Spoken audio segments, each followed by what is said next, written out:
Good evening. Good evening, everyone. I'd like to call this meeting of the Hartford Board of Education to order. And would we have the roll call, please? Here. Here. Here. Here. Here. Thank you. Good evening. As chair of the Hartford Board of Education, I hereby call to order the September 18th, 2012 regular meeting of the board. I wish to extend a warm welcome to everyone present and to our television viewers. The board superintendent and I are pleased that you have joined us as we celebrate achievement, review information, and make policy decisions related to the effective operation of the Hartford Public Schools. This is a regular meeting, and all items that will be discussed or voted on this evening have been posted as required by law. As the Hartford Board of Education, we are here to set goals, listen to reports of the superintendent, approve budgets, contracts, and personnel appointments, and make policy for the district. We are not here to make management decisions or solve the problems of individuals. Management is the responsibility of the superintendent. The monthly meetings of the board are open to the public. They are the time when the board conducts its business of governing the school system in a public arena. The regular meetings are not meetings with the public. Therefore, comments from the audience will be confined to the time designated for the public to address the board. Decorum and courtesy are important elements in effective public meetings. Please silence your cell phones or communication devices and refrain from talking while others are speaking. Since it is legally mandated that proceedings be accurately recorded, I may have to ask for order periodically should noise begin to interfere with our recording capabilities. I am pleased that you have taken this time to join us this evening. We are proud of our school system and thank you for your interest in Hartford Public Schools. So we'll begin with the dialogue session and the parent and student comment. And the first individual parent is Shantae Brown. I have a couple of concerns tonight. First being the confusion of there's a new HPAC or old HPAC. We're kind of at a sad place in Hartford with parents. As far as the HPAC that has been in effect last school year, there was an election meeting of some kind that we feel violated our bylaws. However, when there are disagreements or misunderstandings, usually the two parties come to the table. The superintendent has been gracious enough to try to bring the two groups to the table to figure out the misunderstanding. We are excited that there are another group of parents who are willing to continue this thing, because there's not one of us that are on the current team that want to continue in this capacity. We are asking Hartford Public Schools to host us in an election like they've always had. We're asking to move forward because if we can't come to the table and talk together, we have to just move forward what we feel our bylaws mean. We're looking to have a school hosted. We're looking for maybe the parental engagement department to help us locate the leaders in the schools, because our access to the parent tracker has been revoked, so now we don't have access to the parent leaders that we did before. We're excited that there is a new group wanting to take it on, but in all due respect, if we have other parents coming to us saying, I don't feel that was a fair election, we have to stay true to our bylaws. If there's a misunderstanding about the bylaws, why the parents can't come to the table and talk, I am so confused about that and is disheartening, actually. That's what I have to say on that topic. Now I do have some things in regards to some parent concerns.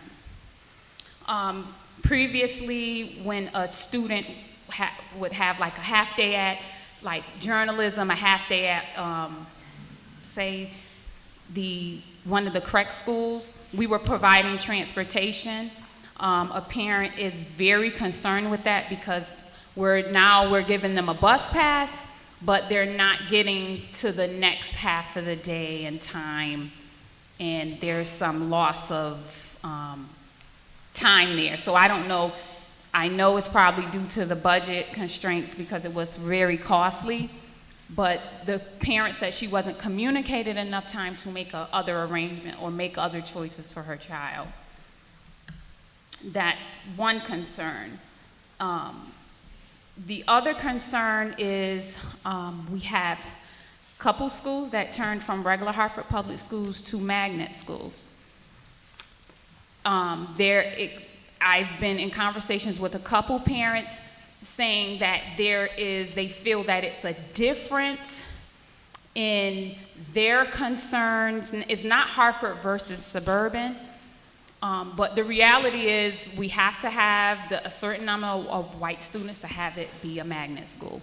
So sometimes principals are more, I don't want to say more pleasing, but the pressure is on. So parents are saying, well, my concern that I was bringing to the table didn't seem valid or made important, but a suburban parent is asking the same thing and they're catered to. So we're looking for the equality in that because it's new for everyone. The school is opening up, the suburbs is coming in, but we're not looking to be treated any less important than anyone else coming in.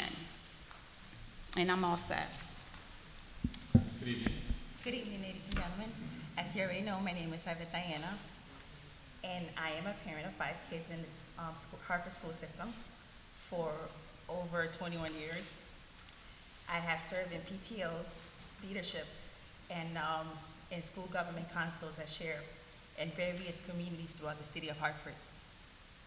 Currently, I'm elected as the president of Hartford Parent Organized Council.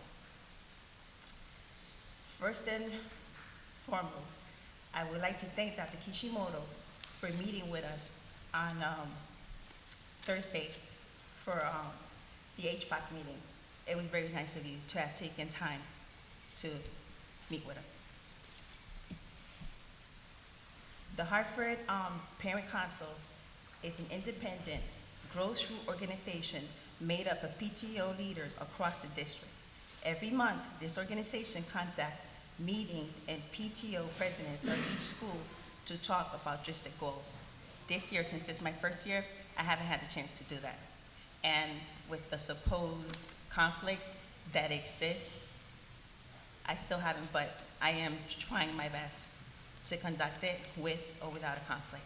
I thought we were all adults and we will overcome this issue, but I guess some of us choose not to.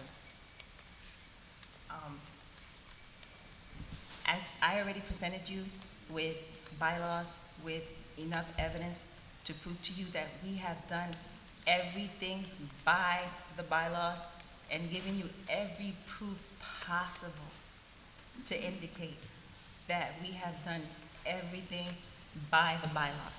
We have asked for proof of the yearly meetings, haven't received it. We have asked for many things. Now, instead of having another election, give the new elected the chance and the opportunity to prove to you that number one, our first and number one top priority is the parents. And on top of that, help us to help them understand that all we care about is their kids' future.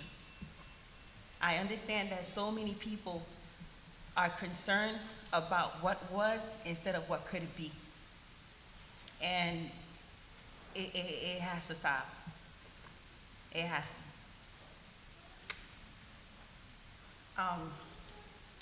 Currently, I am working in collaboration with various organizations without the community for them to present upcoming activities and events to help parents advocate for their children.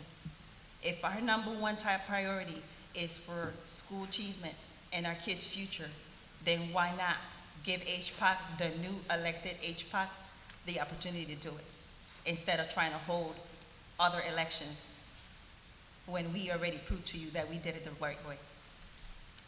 That's all. So I'd like to just make a comment, which is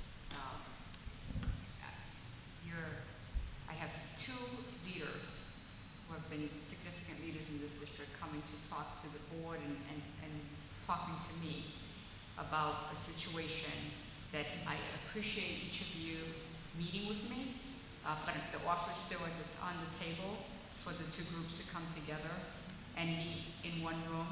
And if you want a mediator, as I said, we'll have an independent mediator. But I think we're all saying the same thing, in that the goal is to have a strong parent organization and strong And parent we're willing leaders. to meet with this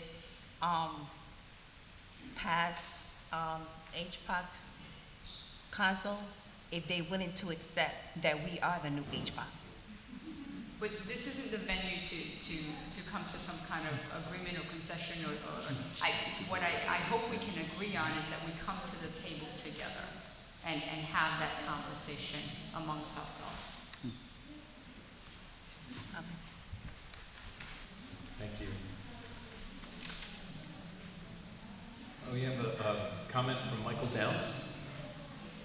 Good evening, board members and superintendent. My name is Michael Downs. I'm president of the Hartford Federation of Substitute Teachers. I live at 74 Rosemont Street, Hartford, Connecticut. I'd first like to welcome to the city of Hartford and the Board of Education my good friend and colleague, Donald Slater, who served with me in the Army Reserve and the Army National Guard. And I'd like to say welcome. I have three issues. One concerns union representation. I had two substitute teachers who were long-time substitute teachers and well thought of by school principals, that they did a lot of long-term jobs in elementary schools. And they were called to the board. Before each one went, they said, "Boy, need union representation." They said no. They went to the board and they were terminated. It took us a long time to get what they were terminated about settled. We did, but they were not. The union wasn't notified for a week, and wasn't notified by the central office at all. We were notified by the ladies after they got over the shock. And right now we're looking into a violation of their Weingarten rights. Secondly, there's this matter of substitute teacher pay. When a substitute teacher works, they're to be paid on payday. And many times there's a mistake made, or payroll doesn't get in from one school or another, and we go from school to school. But the reason this substitute teacher wasn't paid was because central office said that he was banned from that school, and the individual in payroll said that we were told not to pay him. And so he called us, and he said that he had already called payroll, and payroll gave him the reason. And he talked to somebody in the central office, and then I sent him to our union representation, union representative, Mr. Howe, and we're handling the matter from there. But the problem is, if he has been banned from the school, he should be given a written notice of the ban, and a copy of that notice should be sent either to Mr. Howe at the union, or to me, or to both of us. And nothing was ever sent to the substitute teacher or to either of us concerning the banning from that particular school. And it turns out there may be a fact that he was banned from two schools, and but we're not certain exactly what's been going on, because the three traditional high schools in Hartford are no longer one high school. Buckley is now two high schools, Hartford High is three high schools, and Weaver is two high schools. They have two individual schools, so we're trying to figure this out. But we hope that he will. We hope that he will be paid. One of the reasons substitute teachers became unionized was to prevent things like this, and treatment, shoddy treatment, and But we went through a contract negotiations where we got a pay decrease. It was called an increase. I guess that's how they treat substitute teachers in the system, the same way they did when Charles Sentia was here back in 1992. He said we could treat substitute teachers any way we want, and they did. And we thought 20 years later would be a little better. Thank you. Paul Holzer, please.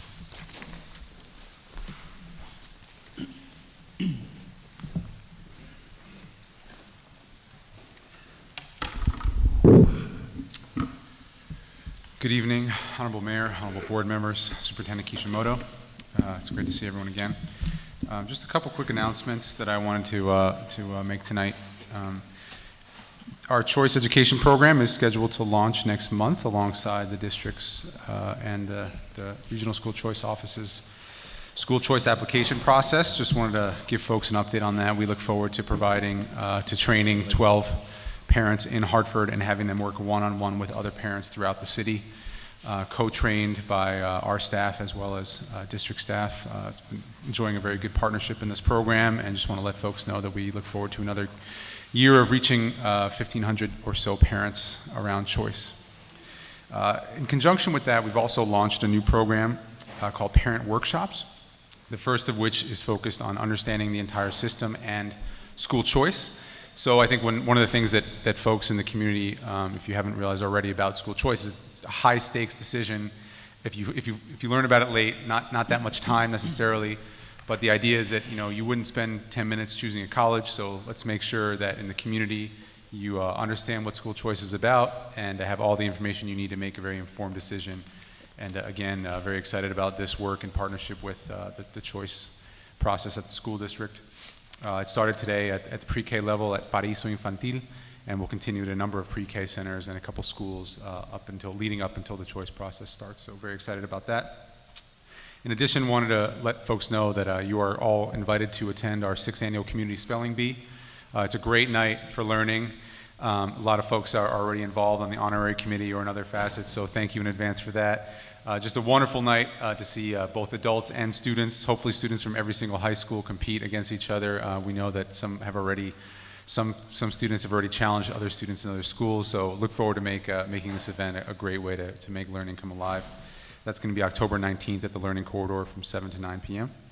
And lastly, just wanted to let parents and community members in the room know that we have free movie tickets for the Friday night opening night release of the new movie Won't Back Down, which is about parental engagement in schools. Just a great theme in Hartford and any reform-minded district, in any district that values parent engagement. Just a wonderful kind of feel-good movie for folks to attend. And we've got 250 seats in a number of organizations that are partnering, each with a number of seats. But to the extent that there are parents here tonight who want to sign up and get a free ticket, I will, myself or a staff person at Chief Hartford, will have a green clipboard, and you're more than welcome to sign up. And we look forward to that event, and that's on September 28th. So, thank you. All right, that closes the dialogue session of our regular board meeting. We'll now move into reports. I just have a couple of things that I wanted to point out, one of which at least I'm sure the superintendent will mention. All of you know, I think, that the Annie Fisher STEM School was named one of the Blue Ribbon Schools in the United States just a week or so ago. We want to congratulate Melanie, the principal, and all of the parents and students, and everyone who participates in making that a world-class operation out there in Annie Fisher. The other thing I wanted to just brief you on is that the leadership committee of the board, it's the officers of the board, met with Dr. Kishimoto and folks from the chef movement last night to get an update on what people are doing who were part of the original movement of chef, where they're going in the future, giving us an update as leaders of the board. And we have a great opportunity, of course, to continue the great work of quality integrated education that was begun with chef. So I want you to know that we're actively talking with them, and we have two of our board members who are part of that coalition. Robert Cotto and Mrs. Noel are both involved with chef on a regular basis. And that's all I have for the moment, and I'll now turn it over to Dr. Kishimoto. Good evening. Thank you for coming out tonight for our board meeting. Matt already shared our excitement around the blue ribbon status of Annie Fisher School. We did not organize for them to be here, but I think in a future meeting, it'd be great to have a student rep actually present this to the board. There's so much excitement from the students and parents in that community around the work that they've been able to accomplish here, and certainly from the faculty. The other piece of my presentation this evening is around the federal Race to the Top grant application that we have a very short timeline to turn around. The Race to the Top, I'm going to give a quick overview and also do just a one-page kind of PowerPoint for the audience that you have visually on your desk in front of you, on the table in front of you.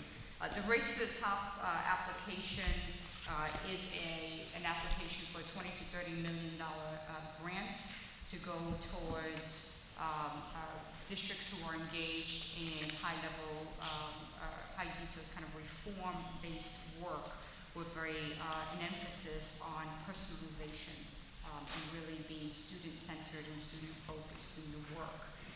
The application timeline, we submitted our intent to apply on August 30th, and from there we have been creating teams for each component of the application and have been conducting the initial research that we need to do around personalized learning and looking at other successful Race to the Top applicants at the state level from the last round of grant applications that were put out publicly. The next level of work really is around pulling the application together, presenting that to the board, and we need to complete this all by October 15th. So we're talking about a very, very tight timeline, and I sent to the board some details on the grant components. The grant is due to, and we intend on submitting on the 29th. The last date for application is on the 30th. There is a 10-day process where the grant application needs to be reviewed by both the mayor of the city and the Commissioner of Education, and there's a sign-off on that application. You have the details of the grant, but very quickly, there are 200 points to the grant. One is 40 points for vision, 45 points around our prior record of success and our preconditions for reform work that we already have set up and have to have set up, 40 points on how we're preparing students for college and career, 25 points around our local education agency's policy or board policy in our school district infrastructure, our continuous improvement plan process, our budget and sustainability approach, and then there is also some additional opportunities for funds. So overall, it's a $20 to $30 million grant application. We are very competitive for this grant. We did previously apply for an I-3 grant, or we were not successful in the I-3 grant. We received feedback that our application was very competitive. And so the structure is very similar in terms of the components of the Race to the Top grant. I'm going to just share quickly with the public the framework that we have in place for reform that makes us competitive for this work. And so what you first see are the 7 components of our reform strategy that we have had in place since we started this reform work in 2006, 2007.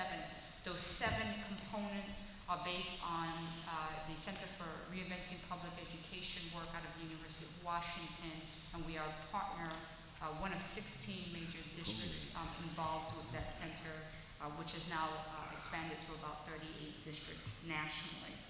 We have a set of district strategies that are part of our strategic operating plan. So when we look at our day-to-day practice in terms of implementation work, but also in terms of annual planning, we use 6 key district strategies. And those strategies are organized around 3 major goals. And you've seen these goals and strategies, as well as these reform components over the last year and a half as we planned and implemented and adopted the 5-year strategic operating plan. Our approach is certainly to frame all of our work under a student-centered learning approach, and how that's defined is really how we're using time to provide opportunities for students to master the standards, small learning communities, the use of advisories, school-based autonomy structure, these standard-based report cards, and the use of individualized learning plans for students. These are all components that are part of our 5-year strategic operating plan. And what this does is help us to focus our grant, Race to the Top grant, around the work that is already in place and the basis we have for reform. The driving kind of urgency that drives our work forward as a board, as a district, and as a community of educators is this commitment we have to close the achievement gap, and we have that 13-year framework timeline, the 2018 to 19 target for both closing the achievement gap and really having a very strong, solid college and career success plan and structure to our work. So I just wanted to share the visual that really has been the basis for all of our planning work over the last year and a half in terms of all of those components. And this is certainly because of this work, we have the reform framework that the Race to the Top application is looking for. All of the other kind of major components of the application is really around funding for the work that's already defined in the strategic operating plan. So I just wanted to give you that quick overview because we're also going to be looking at, you're going to be looking at as a board, some of the components of this grant as we prepared very quickly to turn this around so that we get, we have the opportunity to be competitive or actually get this in on time. We do have, I have reached out to the mayor's office because there's also an opportunity here to just up front do this coordination so that the 10-day timeline after the 15th can just be focused on the commissioner's work and that we're already cohesively putting this forward. And it means a lot of work up front, obviously, in the next 2 to 3 weeks, which is a very, very tight timeline. But I wanted everyone to be aware in the public as well of what's happening at central office in terms of all of this planning work, which includes a whole host of teachers and administrators who are at the table with us to pull this together. And that concludes my report. Thank you very much. As Dr. Kishimoto said, the board will be reviewing at a future meeting the grant itself, and it'll be part of the schedule of getting this grant submitted by the end of October. All right, we'll move on to committee reports. Can we have a committee report from the head of the Human Resources Committee, Dr. Colon-Rivas? Yes. Good evening, everyone. The Human Resource Committee met on September 10th, and present were Jennifer Allen from the administration and Jill Cutler-Hutchman. From our board, Richard Waring was present, Elizabeth Brett-Noel, Matthew Paulin, and Sharita McIntyre. We discussed many things, but among the many things, 2 were key to the discussion, which is the recruitment and selection process and the recruitment priorities. And tonight, just gathered the information I would like to present to the public and everyone. In terms of the recruitment priorities for the Board of Education for 2012-2013, there are 4 components, and it's to develop a strong recruitment and selection system that is highly effective and evidenced by principals and the school governance committee satisfaction with teachers, AP, dean, and principal candidates. Establish an infrastructure and pipeline for dean, APs, principal recruitment, selection, and matriculation. Build diverse talent pipeline with emphasis on attracting educators of colors, educators with Connecticut roots, and collect and analyze data to identify trends of new hires, especially those that are successful in classrooms or leading the school, to inform recruitment efforts. We had a really, really proactive conversation. Thanks to Jennifer Allen for the time And thanks for Dr. Kishimoto for allowing us to meet with the staff. And we're looking forward to our next conversation around selection and priorities for the system. Thank you. Mr. Cotto, Policy Committee. Thank you. The Policy Committee met on September 12th, which was last week. The two items on the agenda, or actually three items on the agenda. The first one was a review of the uniform policy. We had a parent that came to the last regular meeting of the Board of Ed and had some concerns about the uniform policy. So we heard her comments, particularly about the logo on the uniform and the use of sole source vendors for obtaining uniforms. And so at the next policy meeting, we'll be making some adjustments to the uniform policy. Hopefully that can be more accommodating for parents and when they get uniforms. So I think that will be next up. If folks in the public have any concerns or comments about the uniform policy, please feel free to email us or call us. Secondly, we talked about an item that's on the agenda today. It's the second reading of the acceptable computer network use for employees and for students. We made some minor adjustments to that policy, and I think perhaps Dr. Nardone will come up and speak a bit about it. And today, again, it's for the second reading. And that was it. Thank you, Mr. Cotto. Sure. Mrs. Noel, do you have anything from your committees? Great, thank you very much. We're now going to move into the business agenda. Oh, Mr. Waring, how can I forget Mr. Waring on the Finance Committee? Thank you, Mr. Chairman. The Finance Committee will meet on Monday. We'll have a recap of the 2011-2012 fiscal year, which I think panned out pretty successfully. We were able to return some money back to the city in the form of reimbursements for services rendered, some of which will be devoted to capital improvements at Milner, which was good. We'll be talking about the 12-13 budget, how it's shaping up, which is not as optimistic as the 11-12 budget proved to be. We have to discuss in some detail transportation costs, which is something I'll get into when we have the appointment of Dr. Slater in front of us. That is proving to be a challenge and one that we're going to have to aggressively manage, or it's going to get away from us, and we will not have the kind of year this year that we had last year. Mr. Waring, have you, we had in our budget, in addition to transportation, although it was related to some of the special ed changes that we were seeking, are we on a path already with seeing changes in special ed and developing resources in Hartford so we're not traveling?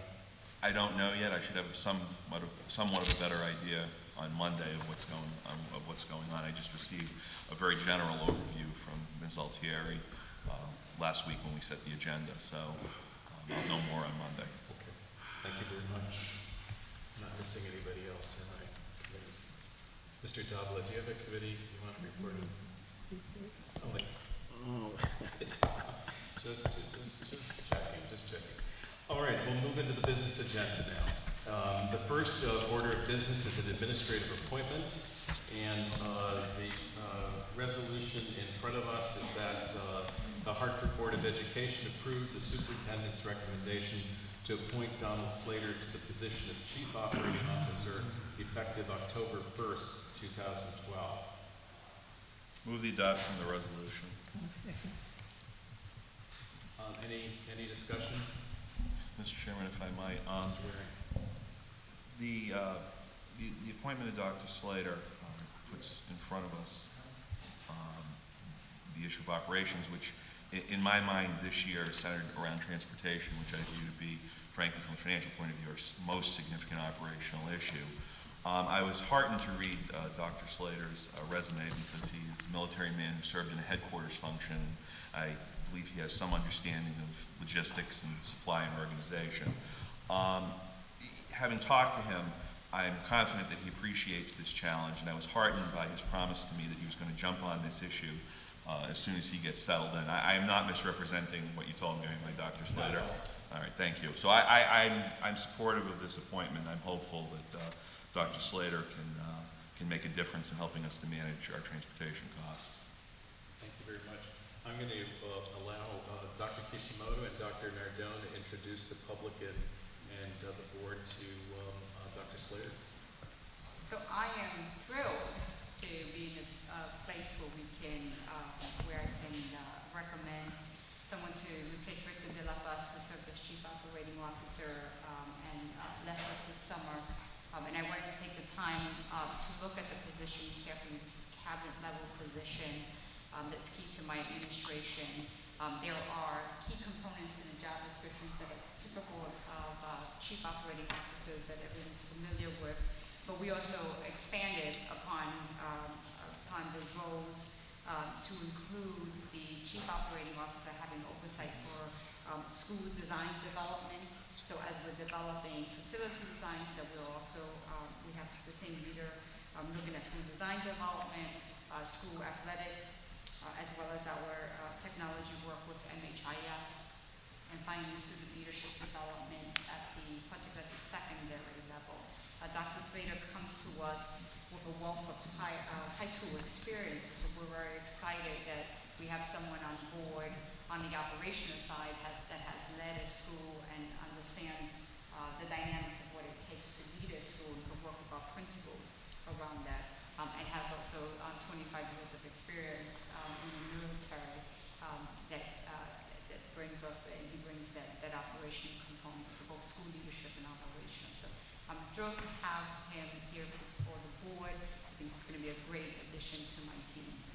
I also want to just emphasize a matter that happens behind the scenes. It's often not noted.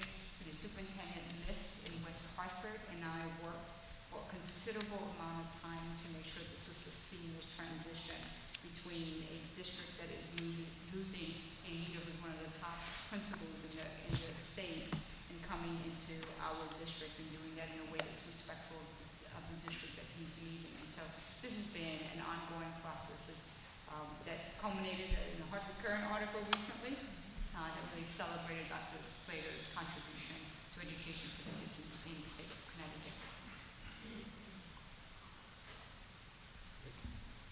Mrs. Noel? I'd like to welcome you as a graduate of Hall High School. I won't tell you what year it was, but there was only one African American in my class. And it's been wonderful to see the transformation of West Hartford as well as Hartford in terms of diversity. And the one thing because of course I know a few people over there, that I have a feeling you may be missing your great contact with students, but I have a feeling that you're going to find ways to meet a lot of our students, and they're wonderful. I spent 25 years at Weaver High School, and so I know what wonderful students we have. So welcome to Hartford. Thank you for agreeing to serve with us. I appreciate it, and thank you for your service. Iraq? Yes. Iraq? Yeah. Wow. Wow. And your educational background and your experience is fantastic. I would say of the folks that have come up for a cabinet level position, you're probably one of the most highly qualified that have come up in the last year or two. So I really respect your accomplishments. However, I do have a concern, and it's not about you. And I think you could probably help me out in explaining this. You're a military man, right? Yes. Could you explain to the public, what does the term chain of command mean? What does that mean? Could you just explain, like in the best way that you can? From lowest level, if you take I'm gonna give you a simple example, 1 to 10. And if 10 is being the highest, people work within a chain, and 1 being the lowest, 10 being the highest. The person at 10 really has the most responsibility within that chain of 1 to 10. So within a chain of command, that person would not have as much responsibility, not to mean that their job is not as important. Everyone's job is important, but the responsibility level would be at a lower level. So as you move up the level to that 10, you'll have the highest amount of responsibility. But along that chain, everyone's work is important to the overall mission, and everyone will work just as hard as a 1 will work just as hard as a 10, but they just may work differently. Thank you. I think that's fantastic, and I think you're going to be an important piece in that chain, really at the very top levels of our district, and I think you can do the job. What I'm concerned about is we have a policy, and it's called the succession planning policy. And it was created a number of years ago to kind of identify how the leaders, the Board of Ed, the folks at the top of the chain of command, if you will, would develop and bring in new talent.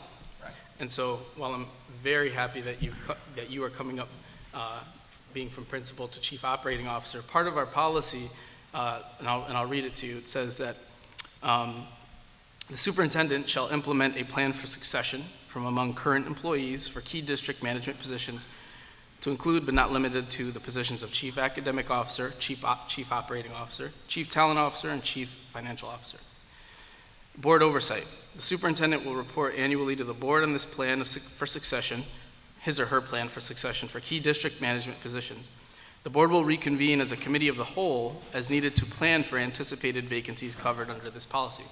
So my concern is that this board never had an opportunity to convene as a committee of the whole to understand what would be our talent approach to finding you, a great person, into this position. So I'll be abstaining from this vote, but I'm very happy that you're here, and I think you can do the job. But I'm concerned that, to go back to the term, chain of command really hasn't been followed here in this instance. So, and I think you can respect that as a military man. So I just wanted to explain that for you. Thank you. No problem. Feels like somebody in the talent office has been finally listening to the concerns that this board has in terms of diversity. We do have diversity, but it looked like a diversity on one side of the fence only. So it's great to have you. I needed to see some color in that cabinet. Okay, the same as this board where you see lots of color. So I'm looking forward to that. You have a excellent resume. Shows clearly that not only are you an educator in the highest sense of the word, shows that you are an educational leader. Not many of those. And frankly speaking, I will echo the words of one of my colleagues who said that, I'll say that 90% of the cabinet level positions that this board has, you will be the right fit. Frankly, I think that this shoes is too small for you. Taking care of the issues of maintenance, buildings, it is important. But frankly, I think that this board should be already looking at having something where your true talents can be used to the max. Maybe you can train somebody for the rest. Having said that, people that I respect, that I know and respect, I know lots of people that I know and respect, like Michael Downs, have some great things to say about you. In my book, Mr. Downs' opinion is extremely valuable. That goes for him, that goes for me too. Welcome to Hartford. Thank you. All right, may we take a vote, please? All in favor of the appointment of Dr. Slater? Aye. Aye. Opposed? Abstention? One. Aye. Thank you. Welcome, Dr. Slater, Thank you. to Hartford Public School System. I want to emphasize, as my colleague Mr. Cotto did here, that the comments that are being made here tonight are not about you. We're delighted that you're here. The board has been concerned about how cabinet level positions are hired and how the board is involved in that. It's been a discussion we've all had for some time now, and we still haven't got that resolved. So I hope you didn't feel at all Oh, not at all, uncomfortable and I here. can respect the We think comments. that you are going to be terrific for the school. And to echo Mr. Davala's comment, I hope that as the years go by, there's even greater opportunity for you to exercise your considerable talents and experience to help our school and to help move forward our goal towards quality education for all of our students. Absolutely. So thank you and congratulations. Thank you very much. Thank you.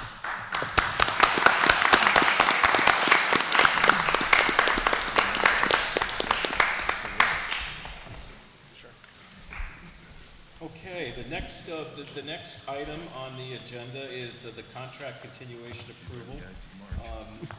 There's a request or resolution for the Hartford Board of Education to authorize the superintendent to approve and sign the contract with College Board for the term delineated in the contract ending September 30th, 2013 at a cost not to exceed $100,000.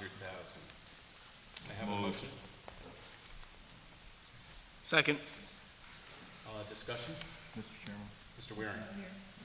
I think we discussed this at our retreat, and I had some comments then, and I'm going to perhaps be repeating some of them, but I still have some concerns. To say that our implementation last year was successful, I think is rather hard to say.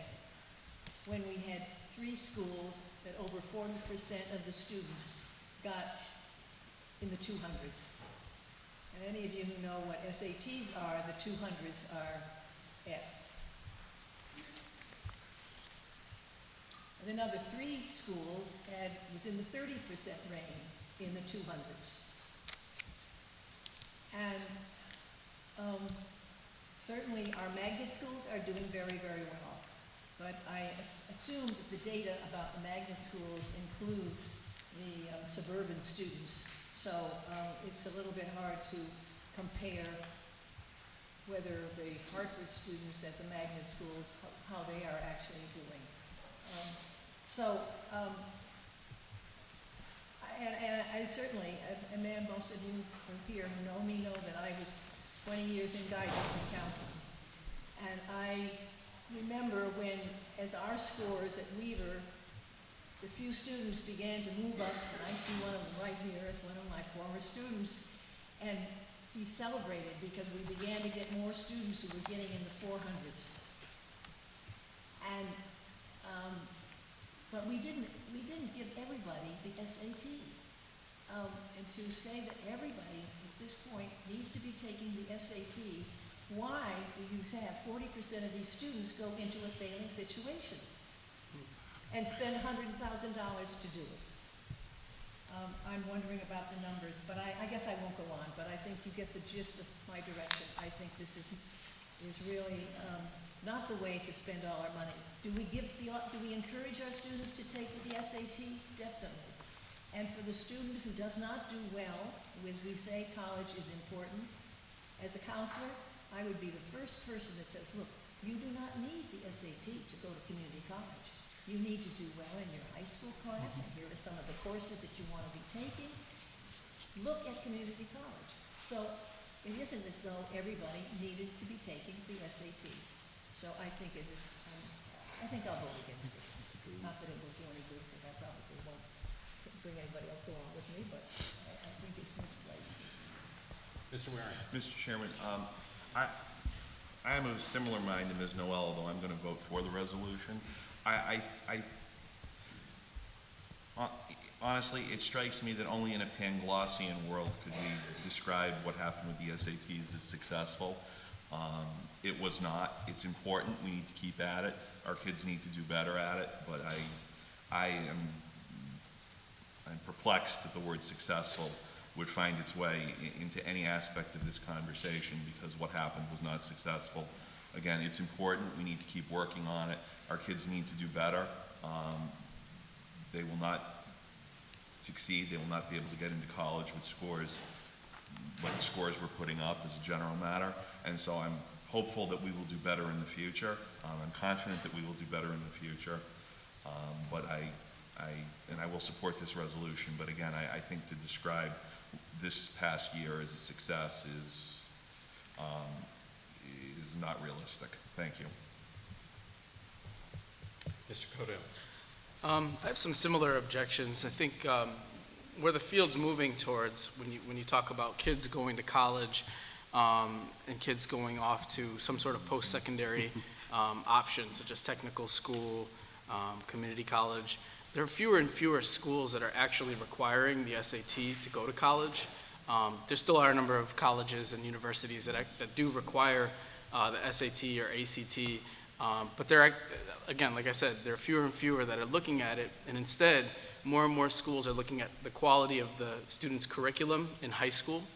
They're looking much more at the quality of the person and what sort of interests and what sort of talents and abilities they have, what sort of extracurricular or internship opportunities they've been able to have.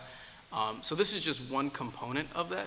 So my concern is why we're requiring juniors and seniors to take a test that might not actually fit what their particular plans are in their life. I wouldn't want to discourage students from taking the SAT if they think that they might be interested in going off to college, but it may not be a good fit, and it may in fact discourage students from going off to college. If they get a low score on the SAT, they could be dissuaded from applying to a four-year college or a two-year college, or from reaching up in terms of going to a more prestigious college. Because like I said, the colleges are looking more at the quality of the school, the quality of the curriculum that they took, more so than the SAT. In particular because, and this is what they fought about in the 60s and 70s, the SAT, to a certain extent, is culturally biased, and there's evidence of this. There's a great law review, there's a law journal article from 2002 that states how the SAT has built-in headwinds for Chicano or Mexican students and African American students. It's actually designed in such a way that the questions that black students and the questions that Chicano students, in this instance, the ones that they do better on are actually thrown out. It's part of the system of creating the SAT, and that's why they say it has a built-in headwinds. So, like I said, it's one of those tests that kids need to take if they want to go to a four-year college, but we shouldn't really be spending our resources and our time to prepare them for a test that's already kind of not a very good indicator of the work and the abilities that they have. So those are some of my concerns, and I would add on top of that students from from families that have low to moderate income can get fee waivers for the SAT, so they can actually apply to take the SAT essentially for free. So for us to be spending $100,000 on a test which our low-income kids can take for free already, it just doesn't seem to add up. We could use that money in another way. So that's kind of how I feel about it. Again, I'm not anti-SAT. If the kids want to go to college, they should take it. But what I'm kind of opposed to is spending the resources that we're going to be spending on it when we could kind of do it for free, in my opinion anyway. But so that's where I'm at on that. So, thank you. Mr. Della? Back some years ago, a decision was made by the previous board to raise the bar. We implemented a world-class curriculum, and this was supposed to, with the intervention teams in place and the monies that were invested into it, to give us a student body that could participate in the SATs, and that progress would be reflected in it. Unfortunately, that progress wasn't reported in it. On the contrary. So that didn't work as planned. Unfortunately, I'm not happy about it. Says here that staff member will be responsible for the preparation of the students and the administration of the exam. It costs a lot of money to train students to take SATs, or LSATs, or GSATs, you name them. It's Kaplan makes a lot of money doing that. So I welcome it, but I don't have anything against this program, but I do find it concerning that how is success evaluated? And if this is a continuation of contract, please provide the most recent evaluation. And we don't have the most recent evaluation. What we have is 4 lines that are giving us the amount of students that took the test. And I would appreciate if this board is provided with the most recent evaluation. We had those numbers at the retreat, but we should, it should come in the package. Obviously, these numbers scream out extremely loud. They're pointing the way to where is it that we need to work with, because frankly, I have to concur and agree with the words of my colleague, Mr. Richard Warrington. Absolutely right. And I hope and expect that next year, these numbers and the result of these tests are totally the opposite. And that is not the case. Then we will have to use the, the old managerial technique of accountability. Somebody has to respond for it.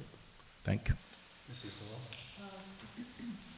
The Betances Resource Center is actually going to be run by the Hartford school system as compared to the others to that.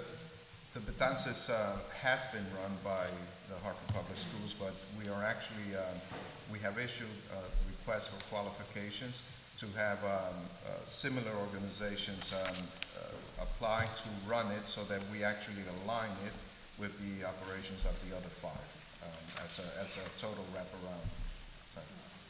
My memory is that this coming year, maybe in this year because it started already, that we have the K through 3, but aren't the 4th, 5th, and 6th grades still at the Betances building? We already have a 4th grade at Fourth. Because remember, we had converted the school into pre-K 3, so we rolled up the 3rd grade into 4th grade to begin the STEM roll-up. But I guess are any of the STEM students there at that building this year? 4th graders. Oh, it's just the 4th grade. Just the 4th graders, and each year we'll add the next Yes, it would class. be just the 4th grade. Okay, I guess I'm, at this point, is the 4th grade receiving these, are they under this umbrella of the resource center? Those parents, I assume that we're hoping that we'll find a place next year when it's a 4th and 5th grade. But right now, are those families also feeling that they can use the Family Resource Center because they're there at the concert? They're in the school, so they can certainly utilize the resource center. Many of those families were there using the resource center last year and are familiar with it. The original or the focus, though, is on pre-K through 3rd grade, but there's no exclusion of those 4th grade families. Any other comments? Yes, just a comment. I would like to see a better alignment between the family resource centers with the family centers and the Brighter Futures Family Centers in Hartford. And now having this opportunity, which is a great opportunity, I would like to see that correlation between what is your expectation for all of them in terms of indicators, what are they measuring, how are they measuring, and how are they impacting families, how are they impacting children, and then how are the other family centers and the Brighter Future Family Centers in Hartford actually helping this equation. So I think this is a great opportunity for us to actually work together and see the larger picture for the students and the families that we serve. And we certainly have started the conversations with Brighter Futures so that there is that kind of alignment. Great. And I think you bring up a great point. Committee, Second. all in favor? Aye. Aye.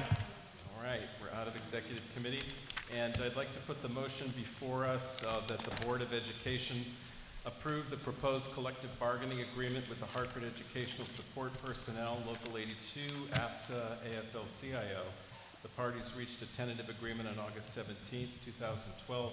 The membership of the bargaining unit ratified the tentative agreement on September 12th, 2012. I have a motion. Moved. Second. Any discussion? All in favor? Aye. Aye. Any opposed? Nope. Motion passes. Thank you, Jill. Okay, now we have the consent agenda. I'd like to make a motion to approve the consent agenda as Single item. single item. I'll second that motion.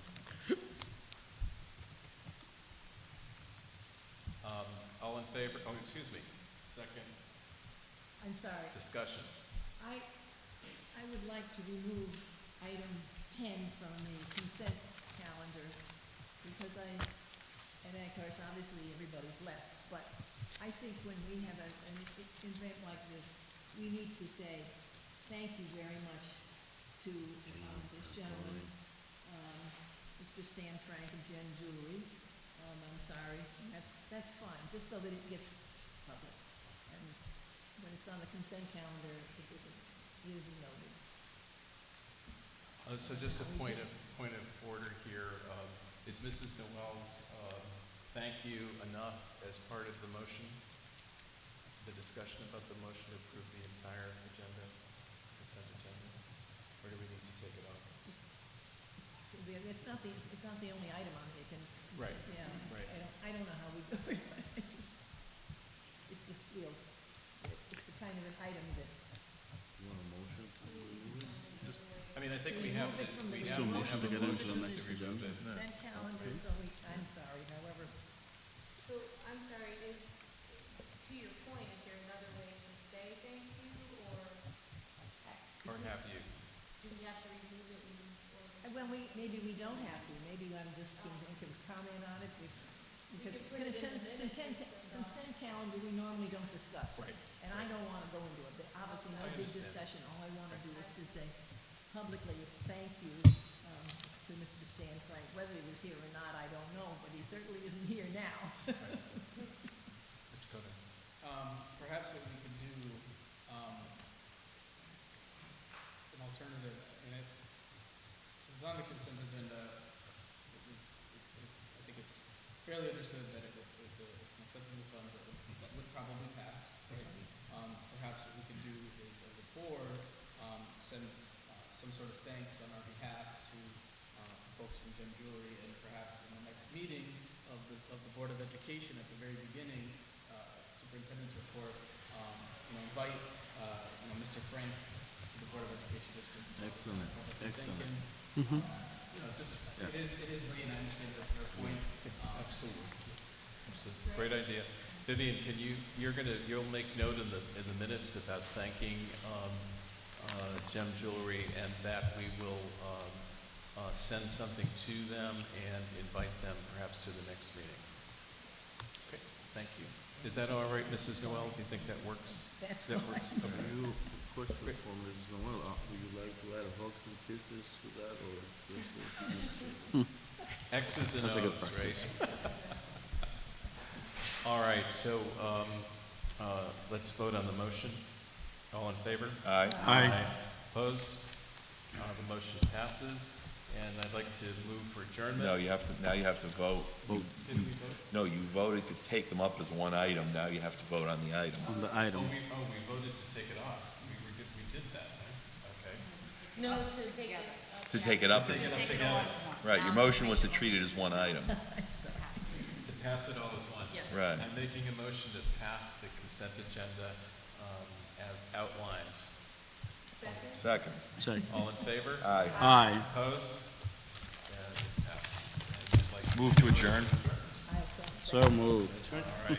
It Thank you. only works if there's 3 or more items on the consent agenda, because otherwise you gotta take 2 votes anyway.